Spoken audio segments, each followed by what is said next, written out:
Fly ball left field. Nate McLouth is there. And the magical season of the Baltimore Orioles continues. Ball and 2 strikes on Gomes. Ground ball to first. There's Pierce. And the Orioles are champions of the AL East.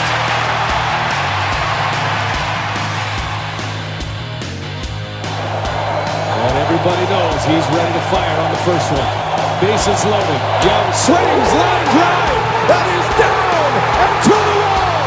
Cruz is in. Pierce is in. Party around third. He's going to try to score. And safe. The Orioles have the lead. With the first selection of the 2019 MLB Draft, the Baltimore Orioles select Adley Rutschman, a catcher from Oregon State University.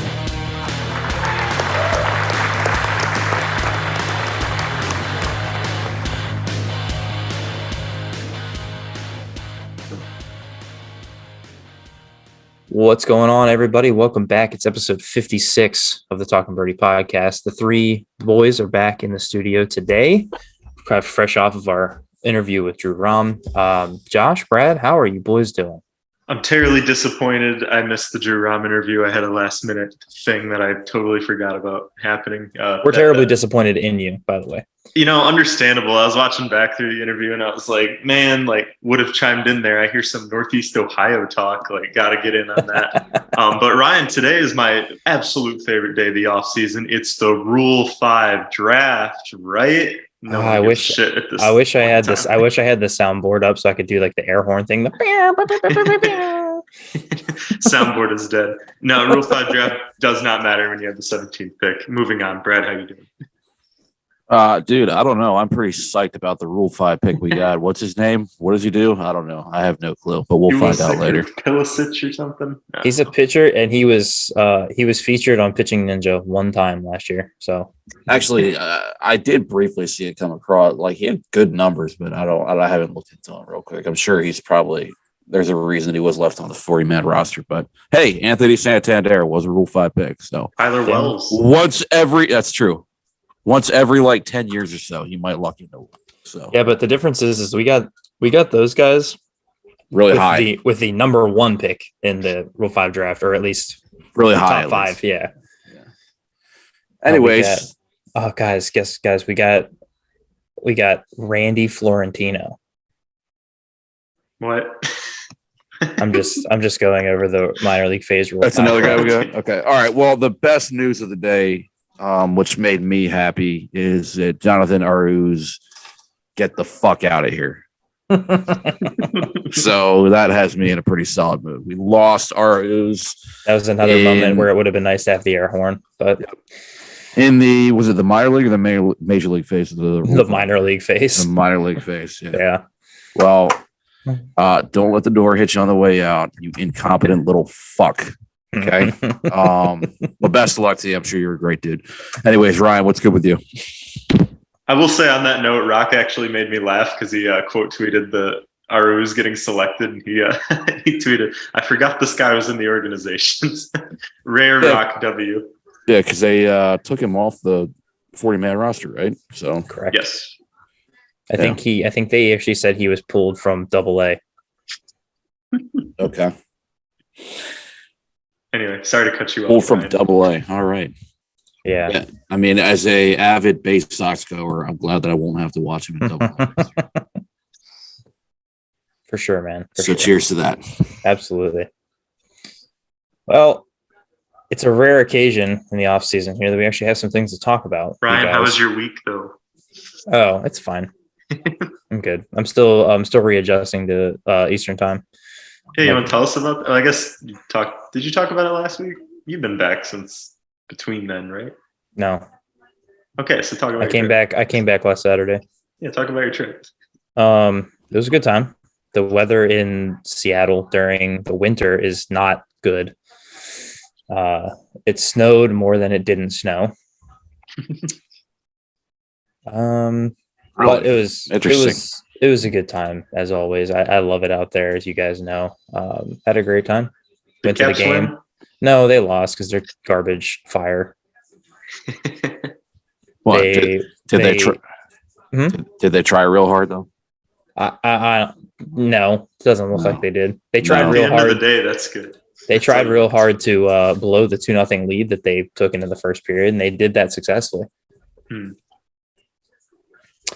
But On that's that fine. note. That's fine. I'm used to them losing at this point. The trips are just, scratching new arenas off the list. I kind of expect them to lose every game I attend now. So Are hockey arenas essentially the same no matter where you go? no, Okay. the playing surfaces, but that's about it. Right. Okay. One of the really unique things about Climate Pledge Arena is it is just a refurbishment of the old Key Arena where the Seattle Supersonics used to play.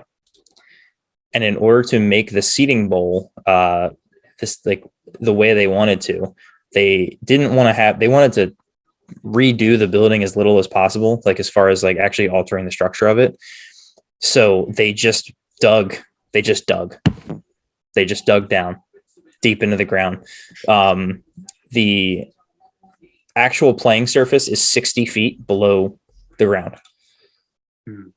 When you walk in to the arena, like from the street, you are on the upper concourse. If you want to go down, if you have seats in the the lower levels or club level, you have to go down to get to them. Okay. Which is unlike any arena I've ever been into. Little Caesars in Detroit is like that now, but yeah, I don't think that's a very common design. It seems a trait of newer arenas. Yeah. I mean, I think it makes sense. Yeah, like it was pretty weird.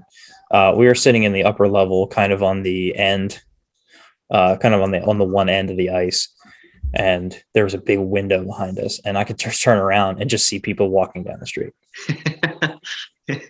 Were you at like their like people height level, or like just like okay? Yeah, like just like eye contact. Yeah. It's like you're waiting to get your hair cut or something. They always have the glass windows in the door.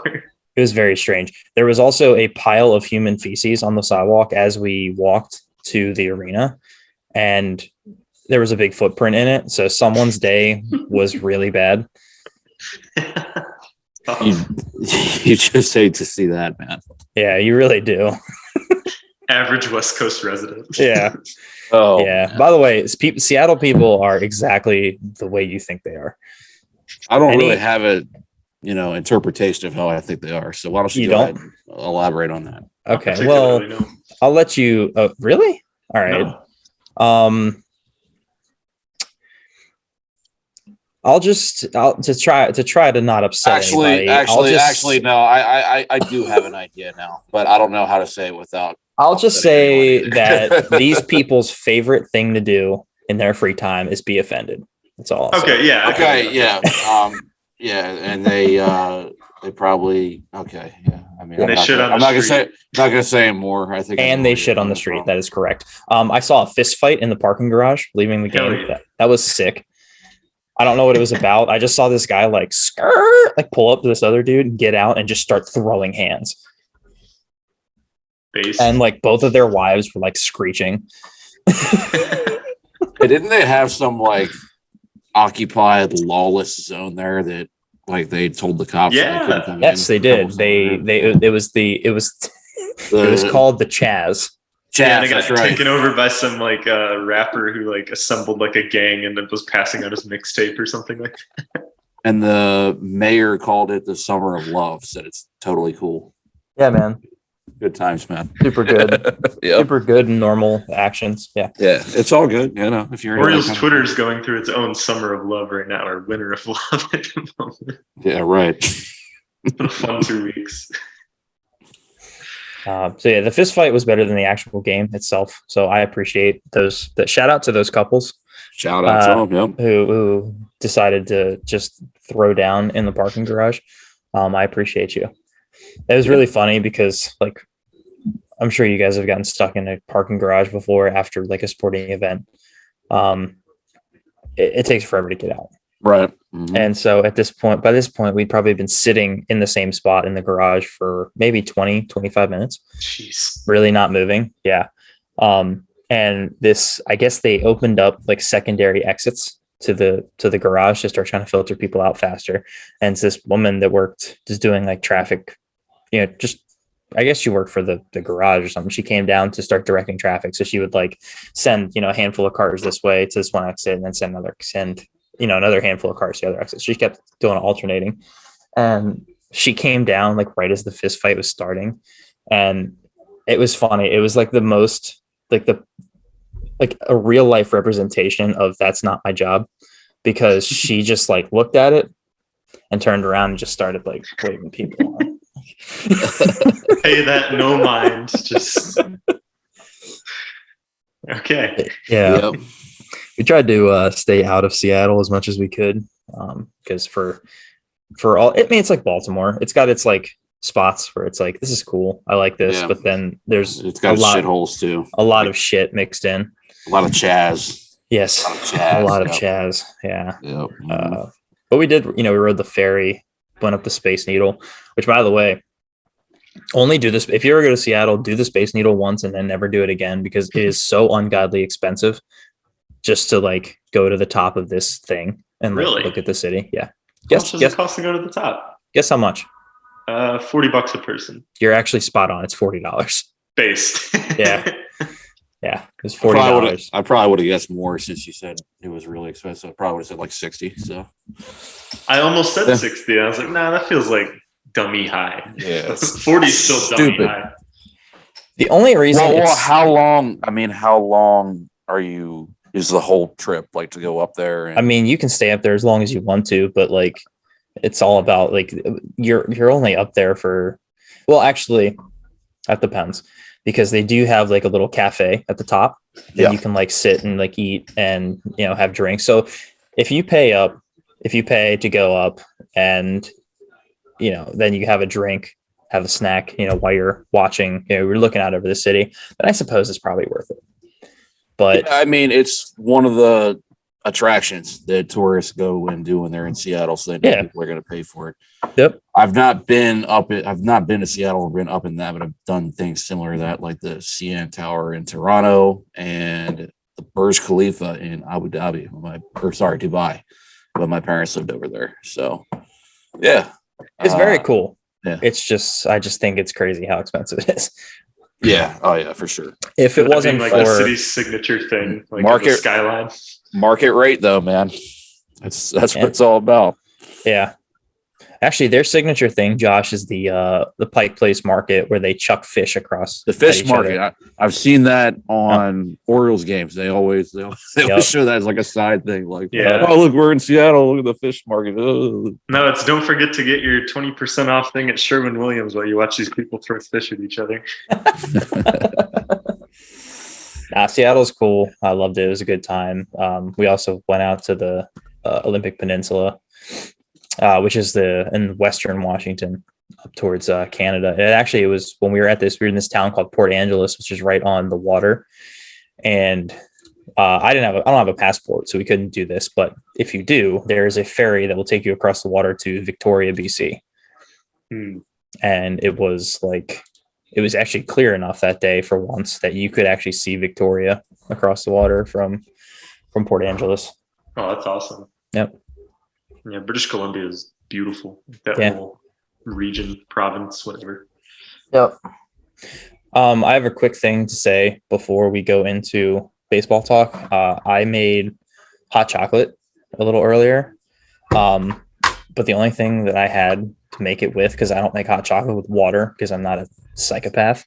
Milk every time. Yep. Yes. Yeah, there's nothing wrong with that. Specifically, we didn't have any actual regular milk. Almond milk.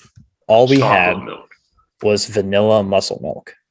Okay. Ooh, I bet it was good though. I bet it was fucking good. Dude, it was like drinking a melted Hershey bar. Ooh. It was amazing. Muscle milk. I was gonna say, I thought you were looking a little more jacked today, man. Take it to the gun show, baby. Yeah, it's you. Yeah. Put those down before you hurt yourself. Don't worry, guys. I took the safety course for Wait, these things. okay. So it was like a bottle of the muscle milk, or you had the powder? you actually made the muscle milk with the powder. I actually made hot chocolate with muscle milk. Like I but took the bottle and Okay. poured it in a mug, heated it up, and then just put hot chocolate mix in it. Gotcha, because that was my question. Because they have the bottles of pre-made muscle milk, but then they also No, I didn't heat that up. but I'm saying the other thing you could have done is actually make like they have powder where you mix the muscle milk. Like, Oh yeah. and then Make you My your guy's own. sitting at the microwave for 10 minutes just trying to get a glass of hot chocolate. Highly recommend though. Get yourself a bottle of vanilla muscle milk and make yourself some hot chocolate. You will not regret it. I will try this. I'm about it. It's hot chocolate season, so need to put those tips out there for you guys. What kind do you get? Do you get, obviously everyone gets like Swiss Miss, but like It was do you Swiss Miss. do you get the original? Do you get the dark? Do you get white chocolate? White chocolate is for squares. No, just regular old. Okay. I have to highly recommend the rich chocolate. Rich chocolate? Yeah, I don't know how regional that flavor is, but rich chocolate. It's like what you would expect, maybe like a dark chocolate if it was good to taste like. It's sounds rich great. chocolate. Yeah, it's really good. I'm in. Try that. Oh yeah, that was another thing. Speaking of, you brought up regional. I found out on my trip that the Orange Crush is an extremely regional drink. Yeah, I never heard of it. I can't remember if you tweeted that or if you said that in the group chat or something, but I saw you say something. I tweeted it. Yeah, you said something about the bartender didn't know what it was. Yeah, I'm pretty sure. Actually, don't quote me on this, but the Orange Crush is supposed to be Orioles themed. Nah, I'm not 100% sure, but I think that's why it's Maryland regional.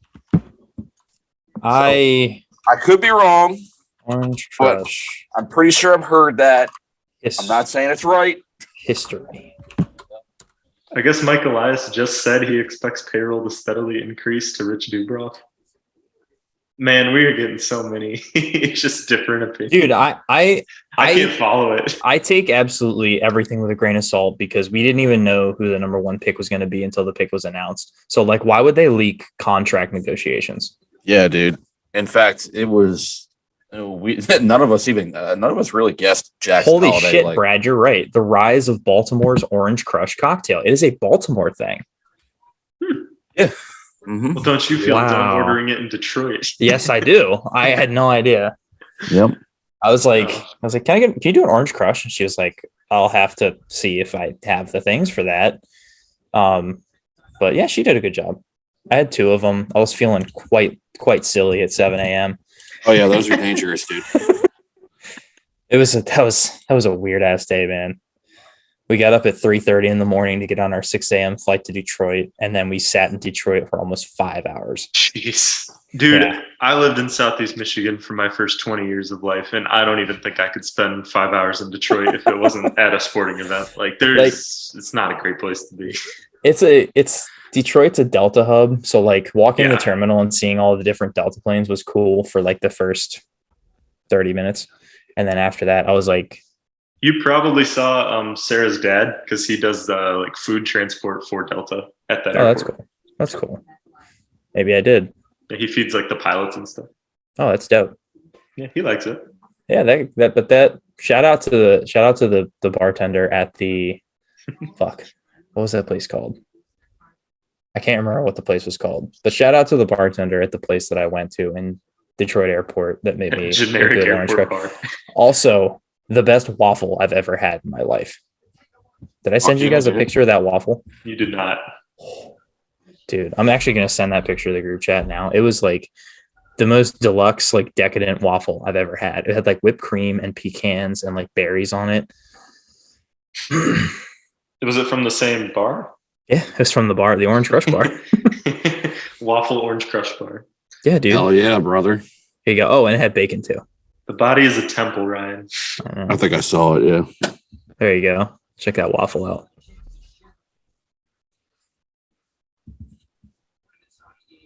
Ooh. That's like what they use for the IHOP commercials. Yeah. It does. Looks like the TV food. That's like glued together. Okay. That was a good ass waffle. Yeah, so then we didn't get into Seattle until like it was like 2:30 p.m. Pacific time. So 5:30 this time. That's a long time. Told you, it's a long day, man. And then because of the location of where we were, like my buddy lives. So like if you think of like Seattle's here, and then like the Puget Sound, it's like this U-shaped body of water here. Seattle here. My buddy lives over here. So like we just kind of left the airport, went right to Seattle to do the Space Needle as opposed to going all the way back. Long ass day. Sounds like it. Yeah, that metro is enormous. Like between Bellevue, Tacoma, and like Seattle, like it's insanely big. Yep. And there's no one else in the entire state. I mean, Spokane, but that's like 6 hours away because Washington is a huge state. Yeah. I think what's the other one? That's it. It's irrelevant. There's like one more like Olympia, the capital city. Capital city. I've been to Spokane. That's the one big town in Washington I've been to. But you've been to Spokane? Have, yeah. Interesting. Did you see Gonzaga? I saw like all these advertisements for Gonzaga, but like I didn't go to a game there or anything. We were, I don't remember, like we were on some kind of family vacation. Oh yeah, no, there's a long story that goes with that one. I'll tell you guys another time.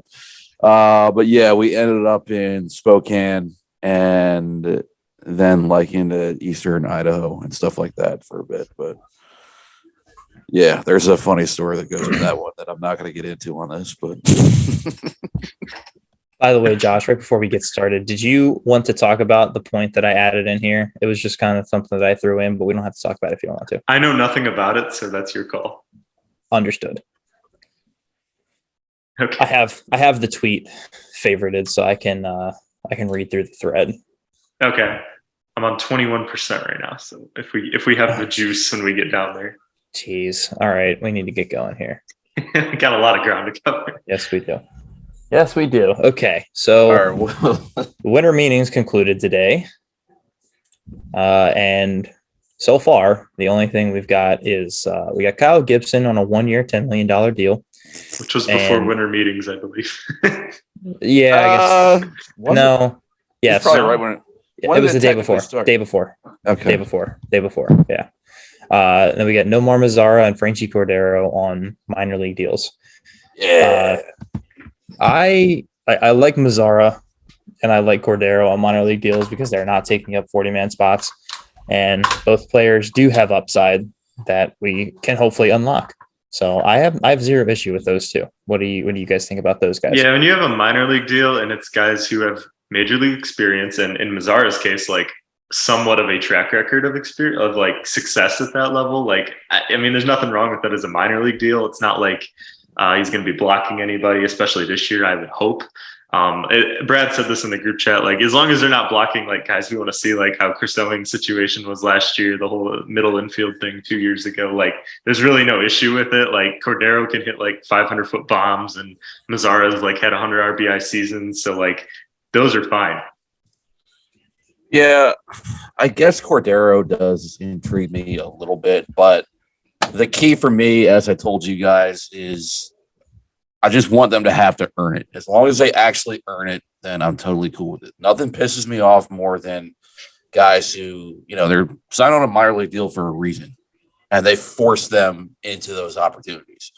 If these guys are going to contribute for us next year, I wanted it to be because they came in to big league spring training camp, killed it, or started the AAA season, killed it down there. Cordero, actually, I could maybe see him like fulfilling the Jesus Aguilar role and doing it better. So we'll see. I don't know. I mean, Mazara maybe too, I guess, but I'm not going to act super stoked about it. Like I said, if they earn it, then cool. If they don't, then I don't want to see him up here. And the other thing I said, I feel like the similar types that we brought in the past, this might not be fair to Cordero and Mazara because they're probably a little bit better. But anytime we bring in a guy on a minor league deal that's basically a major league vet of any type, they're getting forced down to the big league roster. The only exception is Matt Harvey last year. That's the only shitty player with major league experience that they brought in that I can remember them not forcing the issue with and not bringing him up because he sucked. There's probably other examples. Do you think they would have forced the issue with Matt Harvey if there wasn't the whole thing where he gave drugs to a guy that died? Possibly.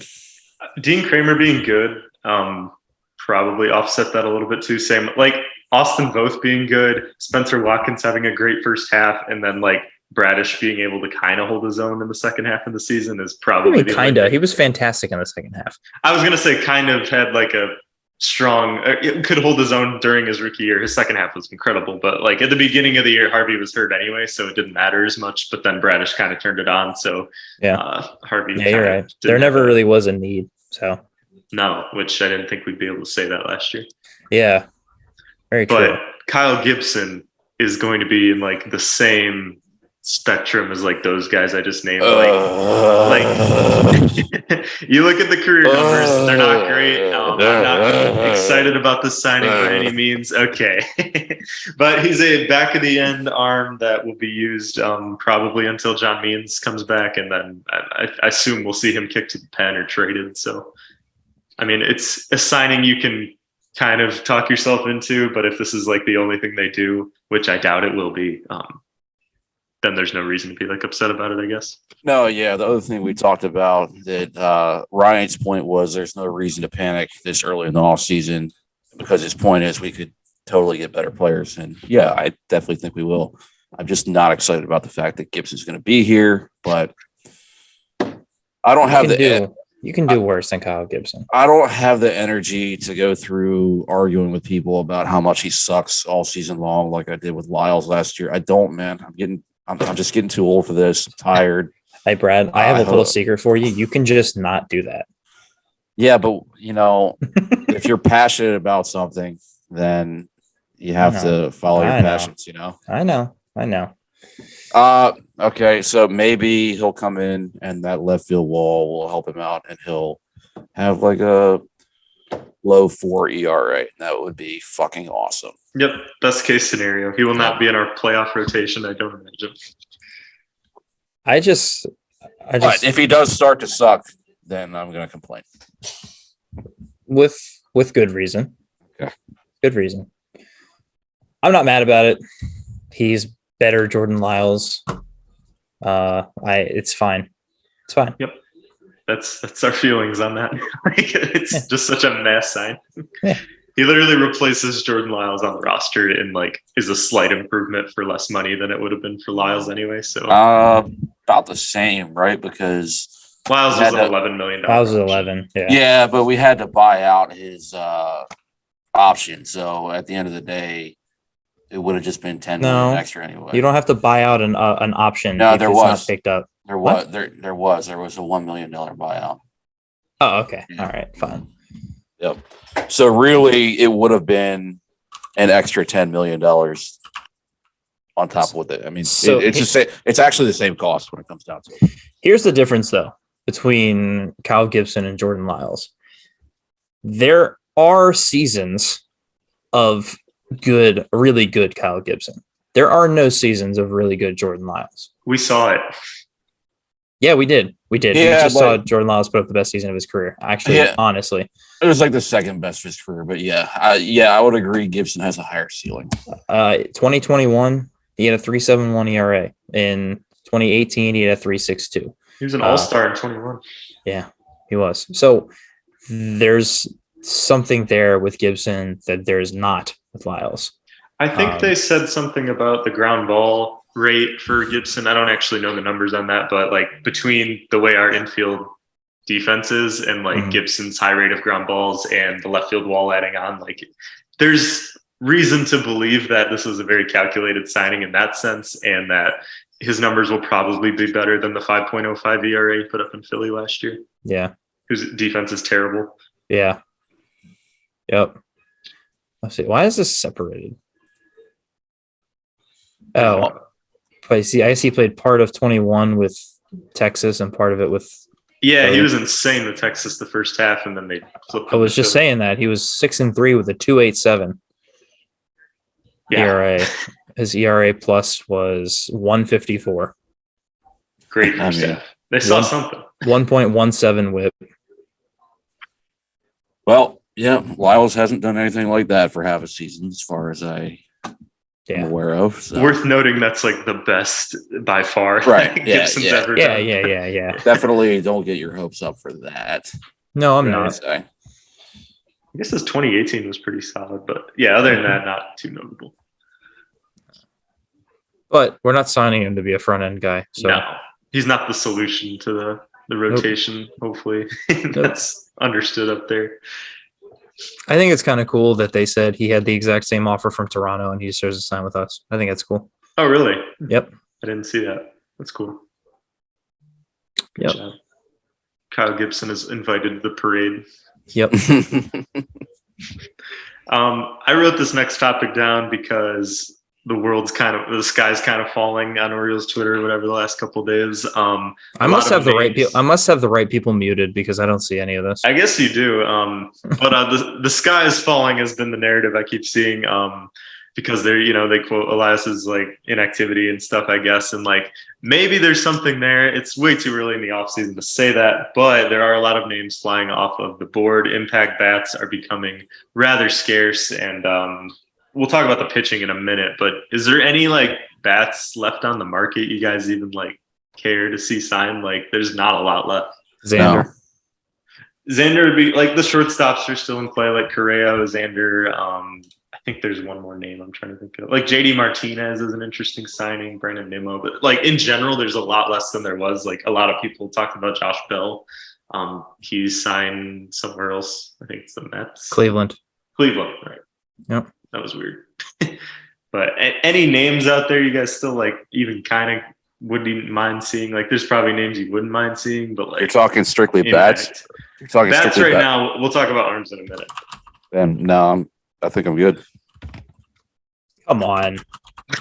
So you can't just be good. Come No. on. No, I'm good. I'm good, dude. Like you guys kind of know my stance on. I Oh want to yeah, see Jordan these young Westberg guys. is going to win AL MVP next year. That's right. Yeah. That's totally what I said. Yeah. Okay. No, there's not. I can't be good, and that's because that's my stance. I want to see some of the young guys get a shot. It could be Westberg, it could be Ortiz, it could be Norby. One of those guys are going to pan out and be good, and we're not going to have to pay him $300 million. So, if we're talking about shortstops, that's what I want to see. I'm not going to lie to you guys and say that I want.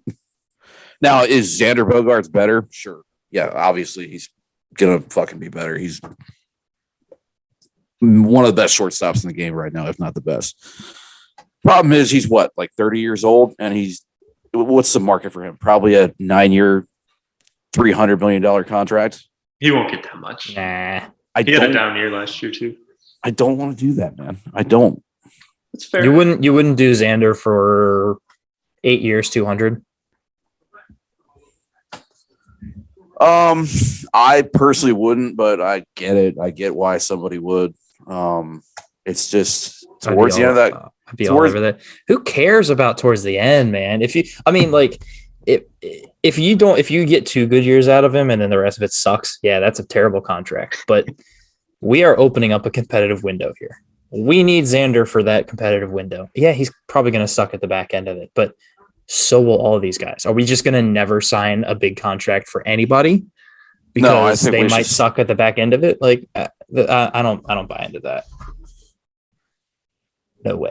Is there any name you like, Brad, for like the DH position? Like I see that get talked about a lot, like the DH first baseman role. Okay, so when you ask that, are there names that you have in mind for that? So I could say yes or no to. Because I'm looking at a very quick, like notable list. Like there's names like Nelson Cruz, Matt Carpenter, JD Martinez, Michael Brantley, Conforto, Will Myers. I mean, there's a couple like, yeah, that'd be cool if they were in Orioles, orange and black, but I don't think most of those guys, besides like maybe Nimmo and Martinez, are like game changers, and Martinez is a righty, so tough. I like Nimmo. Nimmo's got a lot of upside, man. I like Nimmo a lot. Shoot, I had it. I also wouldn't mind Myers. It wouldn't excite me, but I wouldn't be mad about it. It's a net like positive, probably, right? Yeah. I mean, yeah. You can platoon him with Tony or Stowers or whatever you want to do. How would you guys feel about like a 2-year deal for Evan Longoria. We've talked about this. I'm in. Yeah. I'm out. I'm good. Thank you. I understand. He's old, but the defense is still playing like to some degree, like it's above average, and the bat's still like better than Ramon Urias's bats. I just want so badly for Jorge Mateo's butt to be permanently planted on the bench. That's all fair. I I think we All can. I want. I think we can pull that off without shelling out a big contract that we regret. Okay, who's your starting infield then? Is my starting infield? Mm-hmm. Okay, Opening day or during like when this team gets serious this year? What is okay? Brad says we can accomplish Jorge Mateo being on the bench without making a big addition. So what's that? What's that look like to you? Okay, so Gunner's starting at third base. Yeah, on opening day, it would probably be Mateo, but in not too long, within a couple of weeks, it could be Westberg, and then Weeks? yeah, he fucking spent a half season and crushed in AAA. Like, why does he need to spend a half season down there again? It took them a season and a half of Kyle Stowers putting up AAA MVP numbers for them to bring him to the major leagues. Okay, but this is if it's up to me. Okay, This I is can get behind that. This is also a team that now cares about winning. Yeah. So I think Westberg, and then second base, it would probably be Urias. But as I've said, I don't know. Like, we know that not all prospects pan out, right? That's why I specifically point out that between Ortiz, Norby, and Westberg, that's a competition for one spot right there. Maybe two, because one of them could play second base. So you could take two of those guys along with Gunnar Henderson, but realistically, Urias would probably play like a second base to start out, and then Mountcastle at first base. That's what I'm looking at right now. So Gunnar, lock in Gunnar at third, and then competition for two spots between Westberg, Norby, Ortiz, Urias, and then Mountcastle at first. That's the best answer I can give you. I think when it comes to the bat, like this lineup could use a bat, but like what lineup can't, I guess. And like the pitching is so much worse on paper than the lineup that I think you're more excited, I guess, to spend money in that department. What am I trying to say? Like the infield that you guys just mentioned, like is a definitive MLB infield. Like that can be qualified. You have above replacement players in there. Like if you don't need to throw $300 million at a shortstop, you don't have to, but you can. It's okay. You certainly can. Yeah, Correa, man. Yep. Correa. If I have to pick a big free agent bat, I'm taking Xander Bogaerts over Correa. The price tag's lower. I understand. Yep. Yeah, Brandon Nimmo would be awesome. I agree with you, Ryan. But arms is, as I touched on, a little bit more important for this team, at least now on paper. This one I will give you a more definitive answer. So Orioles are rumored to have interest in Rodon. Take that what you will. I don't know who said that exactly. I did see a couple. Scott Boras. Writers. Yeah, Boras said that. Yeah, right. I mean, I definitely would take Rodon. That's who I am very interested in. Yeah, and there was noted interest in Chris Bassett as well. I don't know which one they're actually more interested in, but Elias said they're looking to add one more MLB starting pitcher. But I will say, I am guessing that Scott Boras is just trying to use us as leverage for someone else to pay more money. But I hope I'm wrong on that, because I would take Rodon. I'd be interested in Syndergaard too. Looks like he's still available. There's something there. Yeah. I still like Chris Bassett too. Yeah, Bassett I'll be good with also. So there's quite a few free agent pitchers. Between those three, Rodon would be the big prize, but I would be happy with Syndergaard or Bassett also. Yeah. Yeah. I think those are the only two that really move the needle on the rotation, like to have impact arms. Like if you bring Syndergaard in, you don't know what you're getting, first of all, because his last year, I don't remember what his ERA plus was at the end of the year, but it wasn't his best season by any means, and he hasn't pitched probably since 2019, I think. Syndergaard? Before last year. Yeah, no, he is not what he used to be. If someone has the expectation he's going to come in and be a Cy Young candidate, then no, that's not going to work out. But can he be a really good middle of the rotation kind of guy? Yes, I believe he can.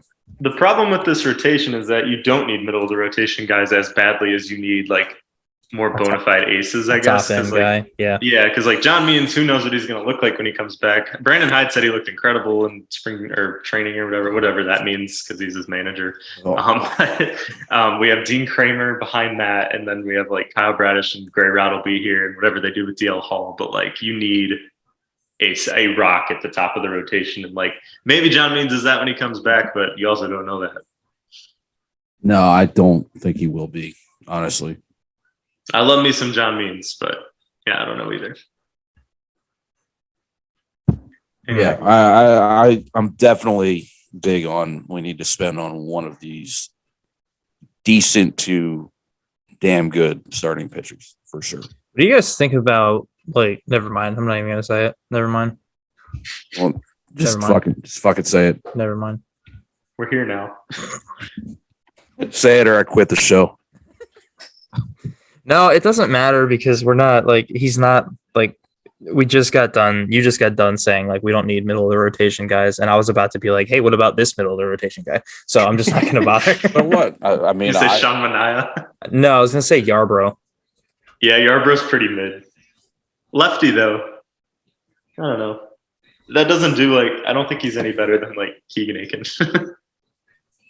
Oof, that's harsh, I think. He got pretty lit up last year. Like, didn't the Rays like DFA him?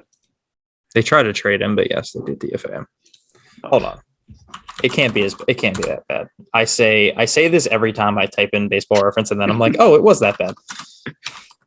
Oh, he was god awful last year. Nah, man, no way. No way. No and way, 2021, he was pretty bad. 4.5 is not a god awful. Bro, his ERA over the last 2 years is like touching 5. Wait, who is okay, this? not god awful like Lyle's awful before last year. Ryan Yarbrough. Okay. It is a pretty solid jump from 3.56 in 2020 to a 5.11 in 2021. Yeah. Well, we tried. Yeah.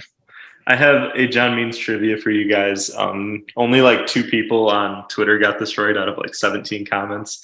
But don't even ask me. I don't fucking know. John Means did not start the game in which he debuted in. His only game he appeared in 2018, his rookie season. It was on 9/26/2018. He was one of 5 pitchers in that game in a 19-3 loss to Boston. Can you name just one of the other 4 pitchers without looking it up?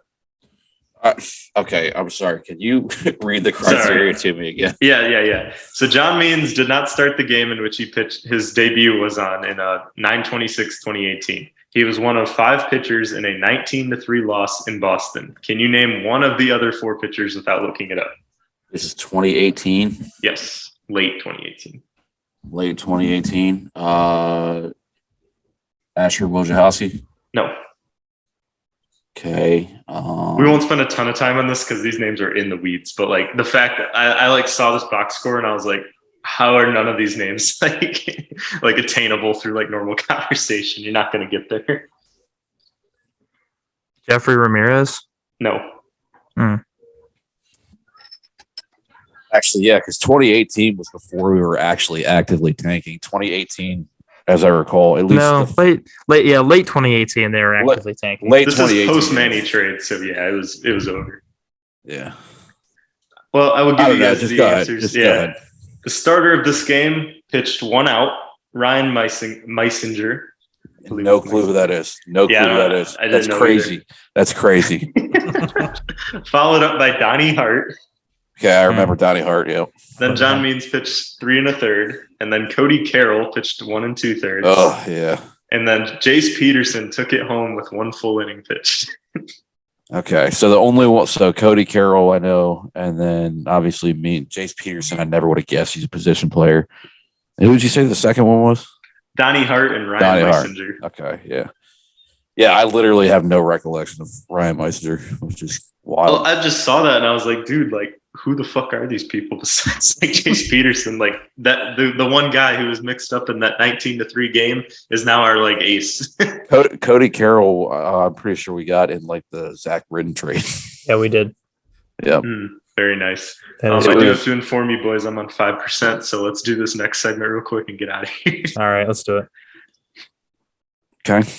Go ahead. Start it up, Josh. Yeah. So was thinking about this. I was trying to make like a graphic for the show, like talk about a topic we can potentially, make into something like that. And I came to, what do you think the Orioles 2023 September 1 through 5 rotation is going to look like? This is our rotation that's going to get us into the playoffs. It's probably going to be most of these guys pitching in the playoffs.